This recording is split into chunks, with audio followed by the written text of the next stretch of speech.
अस्सलामु अलैकुम वरहमतुल्लाहि ताला वबरकातुहू। मुहतरम बुज़ुर्गों, दोस्तों, नौजवान साथियों, शब बारात करीब है, नज़दीक है। जैसे ही शब बारात करीब होती है, काफ़ी दोस्त और अहबाब अरफ़े के ताल्लुक़ से मालूम करना शुरू कर देते हैं। वो पूछते हैं कि हज़रत, अरफ़े की हकीकत क्या है।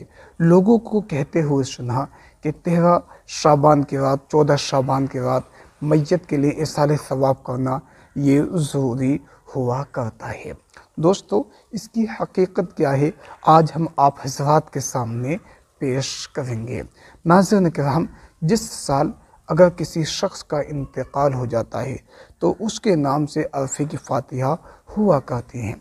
अरफ़े की फ़ातिहा लोग 13 शाबान की रात, 14 शाबान की रात में लगवाया करते हैं। लोग ये समझते हैं कि अरफ़े की फ़ातिहा करना ये निहायत ज़रूरी है।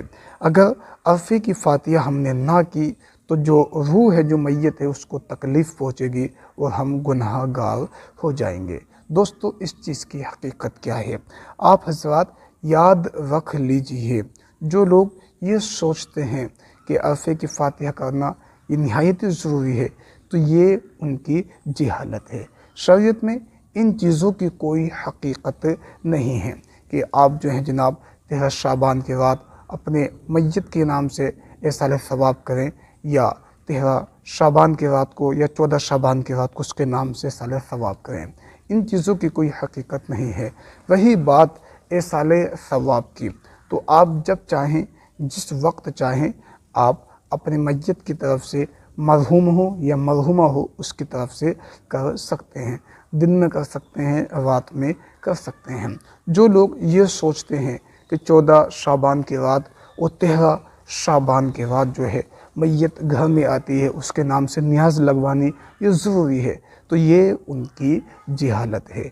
हाँ, कुछ रातें, कुछ दिन ऐसे होते हैं साल में जिनमें रूहें जो होती हैं वो अपने मकानों पर, घरों पर आया करती हैं और इसाले सवाब का मुतालबा करती हैं। जैसे आशुरा की रात हो गई, शब बारात की रात हो गई, दोनों ईदों के दिन हो गए हैं, और इसी तरह से जुमा का रात हो गई है।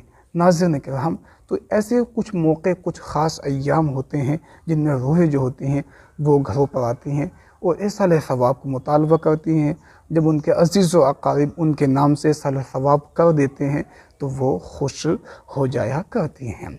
नाज़रीन किराम, आप हज़रात को उम्मीद करता हूँ मालूम हो गया होगा कि अरफ़े की कोई हकीकत नहीं है। इसाले सवाब आप करना चाहते हैं तो आप 13 शाबान को भी कर सकते हैं, 14 शाबान को भी कर सकते हैं, 15 शाबान को भी कर सकते हैं। लेकिन ये ख़ास तरीक़े से अपने ज़हन में इस बात को लाना कि अगर हमने 13 शाबान की रात, 14 शाबान की रात अपने मैयत के नाम से अरफ़ा नहीं किया तो हम गुनहगार हो जाएंगे, हमें गुनाह मिलेगा, तो ऐसा कुछ नहीं है। अल्लाह पाक हम सभी को शरीयत मुस्तफ़ा पर अमल की तौफ़ीक़ अता फ़रमाए। अस्सलाम।